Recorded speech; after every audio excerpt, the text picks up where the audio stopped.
Good afternoon, everybody. Thank you for tuning in to our second class in our Mending Minds program, where we're going to learn about what makes us happy and what we can do to increase our happiness in life.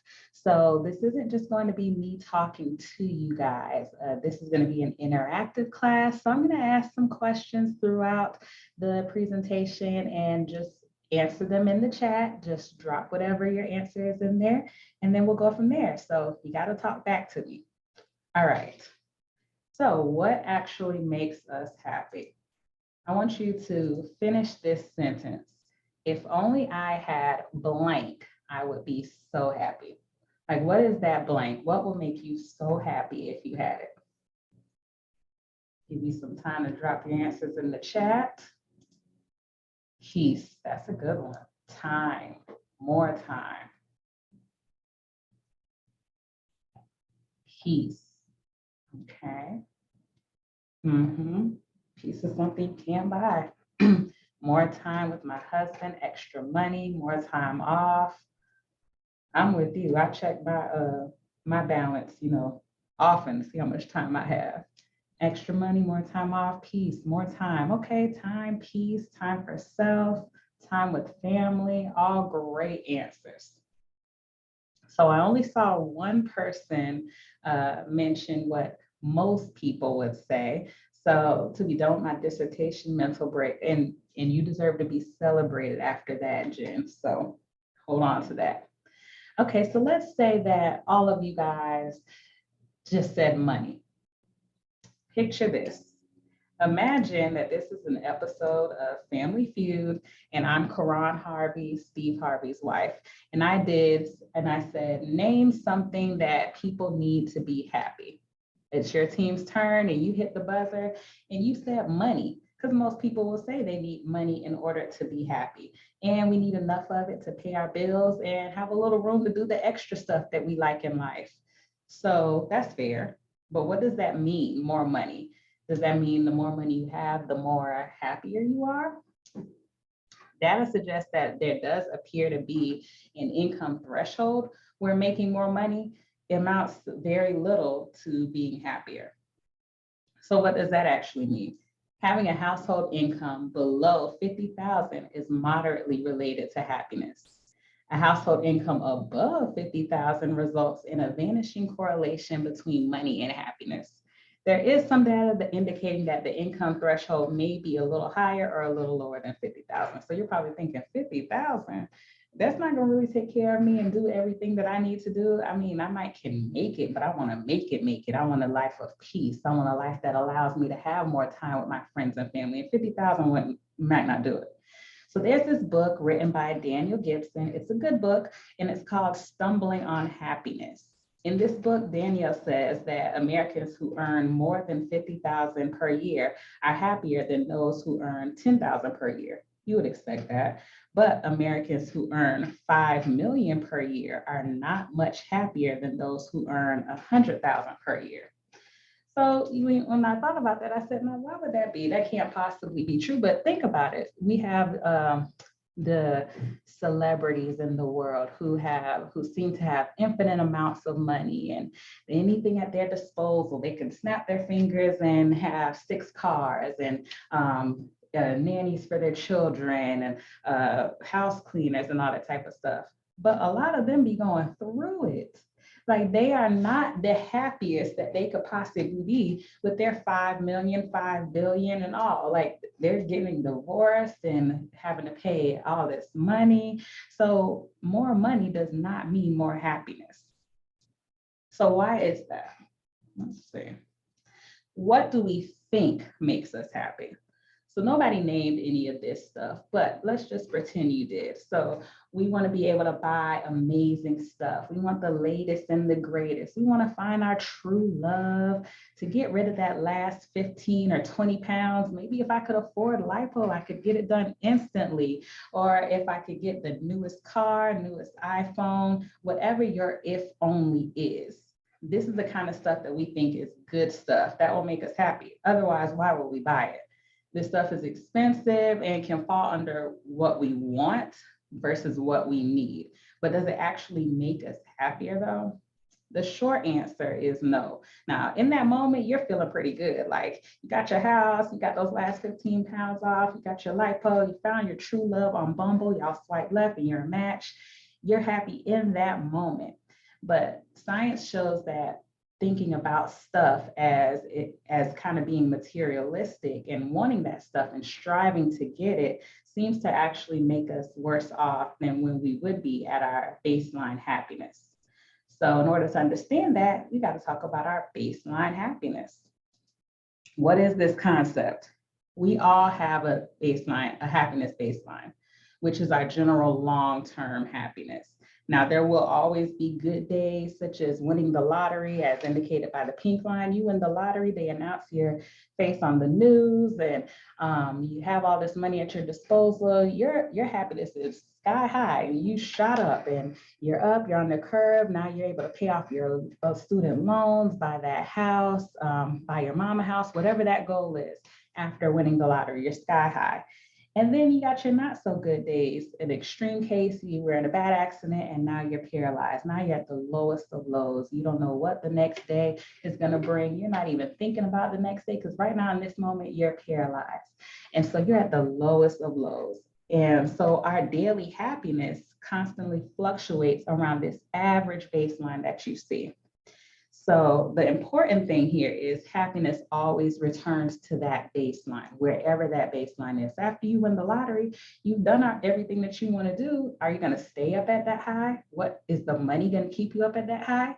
No, you're going to eventually come back down to wherever your happiness baseline is. And the same from if you were paralyzed. It's an extreme, drastic life change. Life may be difficult, it may not ever be the same, but eventually you will start to kind of drift back up to your new normal, to accepting your new normal, to finding things to do and ways to live. And that is your average baseline. The goal is to move your baseline higher so that when you do experience a low, it isn't as low as it was before. So this average line, you want to move that up higher, up to maybe in between where the average and the high is, or even up to the high.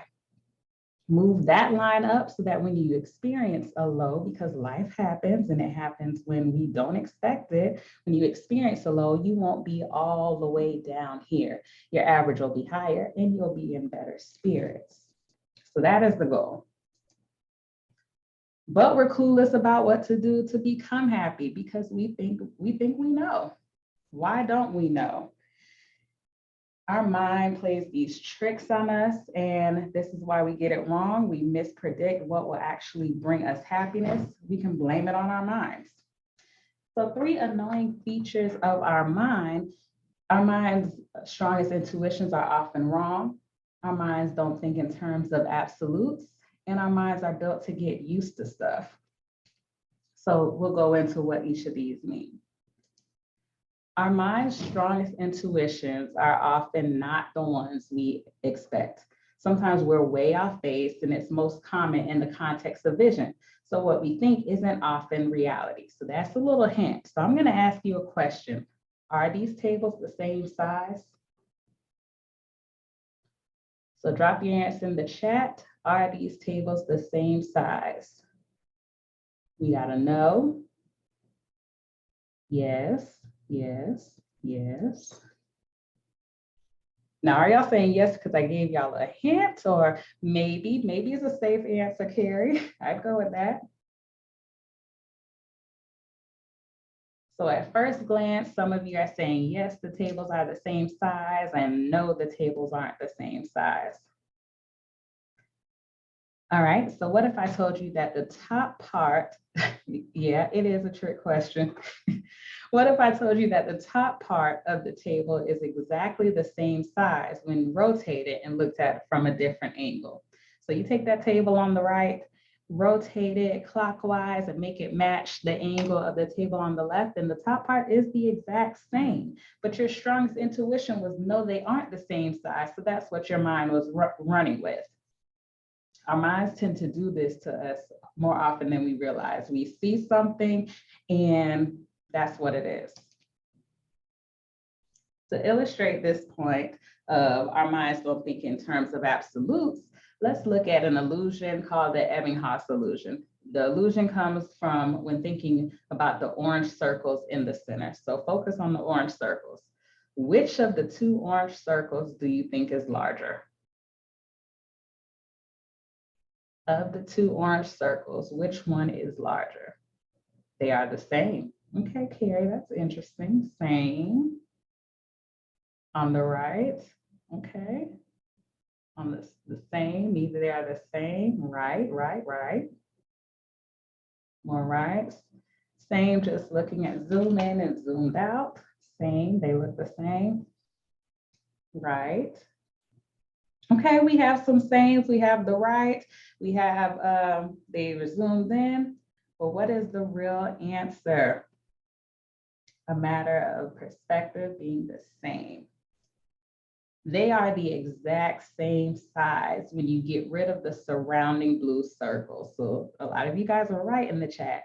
Because the blue circles are there, our mind uses them as the reference point, making it impossible or difficult to see the orange circles as the same size. You can only see them relatively to the blue. Looking at the orange circle on the left in the previous slide, looking at the orange circle on the left, we think, oh, the orange circle is really small because look how big the blue circles are, and vice versa for the illusion on the right. So the takeaway is whenever there's a reference point on the side of something, we see it differently. And we don't even realize that our mind is doing that. And it's annoying when you're trying to figure out your happiness baseline because we're not even cognizant of that our mind is playing this trick on us. Okay, so let's jump into the third and final annoying feature of the mind. Our minds are just built to get used to stuff. That's the fact that it just happens. We just adapt over time. Let's look at the hedonic adaptation. I put the definition on the screen, and that's the process of becoming accustomed to a positive or negative stimulus. So the effects of that stimulus are reduced over time. So picture this, you're in a dark room, binge watching your favorite show, Blacklist on Netflix, just throwing that out there. And then somebody randomly and rudely decides that you've been in the dark too long and starts opening blinds and curtains, turning on lights and all that. And at first you're like, OMG, it's so bright, my eyes, my eyes, my eyes. And then your eyes adapt to the new brightness and all is well in the world again. You can continue with your show. Our minds just adapt to whatever is in front of us. So that's a quick overview of the 3 annoying features of our mind that cloud our judgment on what really makes us happy. So what actually does make us happy and how can we get there? Well, we have to change our happiness baseline. You remember in a few slides back, I said the goal is to move your baseline, your happiness baseline up so that when you do experience an inevitable low of life, you're not quite as low. So how do we do that? We do that with voluntary activities. If you want to change your happiness baseline for good, you change your thoughts and you change your actions. These are things that you directly control. You can't control what other people say or what they do. You can't control any of that, but you can control how you think and how you respond. So that is how we're going to change our happiness baseline. And we're going to start with changing our thoughts. Something as easy as keeping a gratitude journal. You can start small by writing down 3 things you're grateful for in the morning, and that'd be a good way to start your day. Nick will go over this in detail in the next class, but if you need to be convinced today on why you should be keeping a gratitude journal, I do have a study to show you. So there was a study done in the University of Miami on gratitude. There were 192 undergraduate participants in a 10-week study. So they're in college, it's a stressful time, fun but stressful, and they were separated into 3 journaling groups. Gratitude-inducing experiences, which would be something like you're thankful for waking up in the morning, for having a job in a pandemic, for coming to the other side of the pandemic. Hassles, which could be things that annoy you or bother you, which could be something like people stopping to look at an accident on the opposite side of the highway, causing there to be major traffic and now you're late for work. No, that's just me. That's a hassle that people could write about. Or just events, which could be like, oh, you talk to your doctor, or the house is dirty and nobody cleans it but you. People were separated into the groups and were writing about those prompts. Each group was asked to rate their mood weekly out of those groups. And after 10 weeks, those who wrote about gratitude were more optimistic and felt better about their lives. Why? Because they're putting that positive energy out there. They're writing it. And so when they're writing it, they're thinking about it. So instead of focusing on a negative aspect that might have happened throughout the day, they focused on the positive and helped them to feel better. They were more optimistic. They were happier. So that is why you should be keeping a gratitude journal.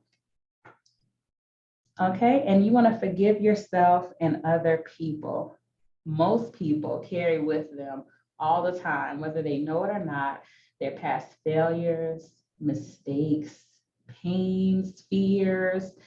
Learn to let go of what you can't change. You can't change it, so focus on your energy on what you can, what is now, the present, and then the future. The past cannot be changed, like I said, but your future can. And it's easier said than done. And that might be something you can write about in your gratitude journal. You're thankful for another day to get things right, to get on the right path, or whatever that is. But you have to change your thoughts about how you talk to yourself, how you see yourself, and that'll help change your perspective. Learn to love yourself. The day I learned to love myself and all my flaws and shortcomings was probably the best day ever. When you truly love yourself, happiness isn't an option because it's a must. You now know how to value yourself. You value yourself enough to know that you deserve only the best, and you operate in that way. So learning to love yourself can look different from different people, as it should. So maybe that's taking more self-care days. Maybe that's appreciating your current body. You're working towards a different body, what you have in your mind, but appreciating the one that you have, because it's the one that you have and it's kicking, it's taking good care of you. Learn to love yourself, and however you figure that out is good. So have goals. Pursuing goals or reaching for a goal is probably one of the most energizing and exciting things you can do, because it's just exciting. And then when you finally reach that goal, you feel super accomplished. So have a goal. Let's say your goal should be, how do you, I'll answer your question at the end. Okay, I'll come right back to that. So there's a really good chance that when you're growing in the pursuit of a goal or reaching for a goal that you feel is worth accomplishing, you're happy about it. You have a positive mind frame. You're not thinking about, oh, I can't reach it. You're like, yeah, I can. I'm taking steps toward it. I've created a SMART goal, which we'll go over in a different class as well. And it's great. Meditate. So meditation has so many benefits, and I know you learned about the benefits of meditation in last week's class, from increasing happiness, helping you with your concentration, your health, and your overall willpower, to regulating your moods and reducing stress. Meditation can help you be like the one-stop shop to help to change your thoughts and to help improve your happiness baseline. So that's how we can change our thoughts. All right, so now we're going to take action. I know you guys always hear, you need to exercise, you need to exercise, you need to exercise. And funny, when I was making this presentation, I remember the time when I was in middle school, way back when, and I had a gym teacher who the answer to every one of his quizzes, his tests, any question he just asked the class was just exercise a proper diet, exercise a proper diet. And he said, that's the fix all for everything. If you exercise and you have a proper diet, it'll fix everything. It may not fix everything, but it can help. So we're going to take action and exercise. You can run, you can lift, you can walk, bike, swim. It's warming up. Those are some of the quickest ways to improve your mood and reduce stress. I know we always tell you to exercise, but can it really make you happier? I got another study for you. So another study was done. There are over 2,000 adults. They were asked to rate their life satisfaction and general happiness on a scale of 0 to 10. And then they were separated into 3 groups: low active group, moderate active group, and high active group. So the results say that participants with the high and moderate levels of activity had significantly higher life satisfaction and happiness than those with a low activity level. Why is that? Oh, Brenda got it. Exercises produces endorphins, and endorphins make you happy. Also, in addition to them being happier, life satisfaction and happiness increase with increasing age. So the older you are, and if you're participating in the moderate active and high active and you're moving, studies show that there's a chance that you're going to be happier. So bottom line, get moving, pick your activity and stick to it. Yes, your body feels better, you feel better. You never regret an exercise, a workout, whatever that is, but you do regret not going or not moving your body. So just keep that in mind, just move. Get enough sleep. Some people, not me, some people often think they can get away with cheating on their sleep. But research shown that the detrimental effects of sleep deprivation are bad moods, lower concentration, worse memory, decreased performance, eating all the food out your drawer, just craving the extra carbs, and you're just not your best when you don't sleep. Now, some people have trained their bodies to only need less than the recommended amount of hours per sleep for adults, which is 7 to 9. Some of us can function on 5, 4. We have trained ourselves that way, but our body is not operating at its best, at its highest level when we're not getting enough sleep. So do me and yourself the favor, go to bed, create a routine, that'll help you to wind down. If you have kids, get the kids situated, then take that time for you and go about your routine and just start earlier. So let's say you're not going to bed till 12 or 1. Start your routine maybe around 10. Take 30 minutes for your routine, and then 30 minutes to actually fall asleep. So now you're going to sleep at 11. It's only an hour earlier, but it's still earlier, and increase the time from there. Get enough sleep. Spend time with your friends. Friends are fun, guys. This is pretty much self-explanatory. Like if they're your really good and true friends, you'll have a good time with them. Have a good time with them and laugh. John just did a talk on Wellness TV yesterday about the importance of laughter and all that. So you guys can catch that recording on Wellness TV. But laughing, there's a feedback loop between our brain and our body, meaning that whatever you do physically has effects on your mental state. So flashing a little smile and standing up straight makes you happier immediately. So try that. And then just laugh. There's tons of stuff you can laugh at. I don't know if you guys have ever people watched, but I people watch often. And it's hilarious, like just watching people just go about their day-to-day lives, just picking up on their mannerisms and stuff. It's something, comedy basically writes itself. So not mean comedy, just situational comedy. Yes, the merry heart does good like a medicine. And then, oh wait, money can actually buy happiness, but come on, you spent all this class saying that it doesn't. But it can. If you have $10, what would you do with it? If you want to be happy, research suggests that you spend it on someone else. Buy someone some flowers or their favorite snack or a dessert for your friend. It makes you feel good. It makes you feel good to do those random acts of kindness, the thought to be thoughtful, to see somebody else smile and know that you contributed to that. That makes you happy. So spend that $10 that you have on somebody else, and it'll buy that internal happiness. Like, oh, look, they're so happy for this little thing that only cost me $10. This little coffee that costs $10. However, you just saved that person time from the gas station, getting their coffee or a line in Starbucks, and they're super appreciative of it. They're thanking you, and you didn't even have to spend a lot to do it. Do yourself a favor and thank me later and spend that $10 on somebody else. All right, so your homework. You're going to do a daily gratitude journal for 7 days.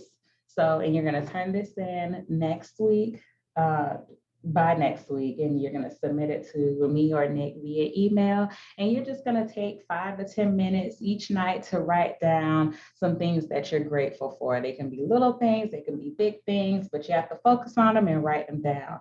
You can just write a word, you can write a phrase. There's a whole description of things that you can write down, and this should only take you about 5 minutes each night. And then you're going to use the circles to track your progress. Just check them off and put the date.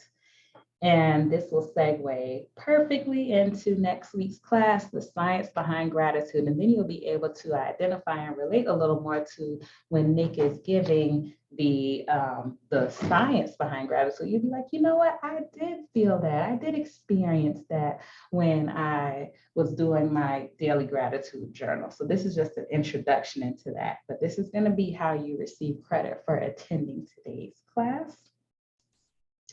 And then your next steps, you're going to practice gratitude. We just talked about that. Track your progress in the worksheet, turn it in, set a goal for the week, and then come to your next class, the science behind gratitude. So I'm going to scroll back up and see if there's any questions that I missed. Okay, how do you find things now to be grateful for? Oh, that's simple. Just the smallest things. Did you have something to eat today? Be grateful you had something to eat today. There's people who don't have food to eat. Were you able to get to work? You are currently at a job, and there are people who don't have a job. And I know you actually enjoy your job. There's a lot of people who don't enjoy their job, and they just have to work because they have to work. So you just find little things to be grateful for, and then it becomes a habit, and then you'll start thinking of the bigger things, and then you'll be able to redirect your negative thoughts into something to be grateful for. I keep talking about the job because we're here at work. So you say, oh, I'm working these long hours. I'm on my feet all day, and I don't really have a lot of time for my family once I get home because I'm tired. There could be in that, in your whole shift, somebody that you've helped and they're thanking you for it. Well, thank you, Miss Selena. I'm so glad that you were here. I see your smiling face. It helped put me at ease for my surgery. And so you're thankful for that. You're thankful for being, and you're grateful for being the light to somebody else. Just find stuff and build on it. And then it becomes like a rolling stone, like things just start pouring out of you. I'm thankful that it's not raining today and I have to walk to my car in that outside lot. Just stuff like that. You're thankful for this Mending Minds series. Thank you, Jan. Yes, this presentation will be available to review later. I will be posting it on our Wellness Bridge page, but if you don't have access to our Wellness Bridge page, because we do have some people joining us from Florida Blue and Gainesville, I do post it on our YouTube page. I will also send this presentation to you via email like I did last week, along with the journal template for you guys to complete. And then I have one more question. How do you love yourself? You love yourself by appreciating yourself, valuing yourself. And how do you do that? Talk nicely to yourself. Look in the mirror, or if you don't have a mirror, just repeat things to yourself. Positive affirmations. I am kind. I am beautiful. I am a good person. I work hard. I deserve the best things out of life. I personally say that I am blessed. I am highly favored. And then you start to feel that, you manifest that, and you keep declaring that, and you start to love yourself. That's how you do it emotionally. And physically, find an activity that you like to do.